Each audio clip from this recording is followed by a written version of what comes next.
Akashvani.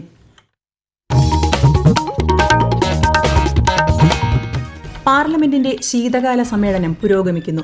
Rozgar Aajeevika mission ബില്ലിന്മേലുള്ള ചർച്ചയ്ക്ക് കേന്ദ്ര കൃഷിമന്ത്രി ശിവരാജ് സിംഗ് ചൌഹാൻ ഇന്ന് ലോക്സഭയിൽ മറുപടി നൽകും. ഇന്ത്യയും ഒമാനും തമ്മിലുള്ള സ്വതന്ത്ര വ്യാപാര കരാർ ഒപ്പുവെക്കുന്നതിലൂടെ ഇരു രാജ്യങ്ങളുടെയും സാമ്പത്തിക വ്യാപാര മേഖല പുതിയ ദിശയിലേക്ക് ഉയരുമെന്ന് പ്രധാനമന്ത്രി നരേന്ദ്രമോദി. സംസ്ഥാനത്ത് തീവ്ര വോട്ടർ പട്ടിക പരിഷ്കരണത്തിന്റെ ഭാഗമായുള്ള വീട് തോറുമുള്ള വിവരശേഖരണ ഘട്ടം ഇന്ന് അവസാനിക്കും.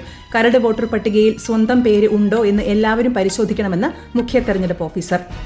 വൈസ് ചാൻസലർ നിയമനത്തിൽ സംസ്ഥാന സർക്കാരും ഗവർണറും തമ്മിൽ സമവായത്തിലെത്തിയതിൽ സംതൃപ്തി അറിയിച്ച് സുപ്രീംകോടതി. എന്റെ മഹത്തായ കഥ, സംസ്കാരങ്ങളും വികസനവും എന്ന പ്രമേയത്തിലൂന്നി ഇന്ന് അന്താരാഷ്ട്ര കുടിയേറ്റ ദിനം. 30ാമത് കേരള രാജ്യാന്തര ചലച്ചിത്രമേളയ്ക്ക് നാളെ തിരുവനന്തപുരത്ത് തിരശ്ശീല വീഴും.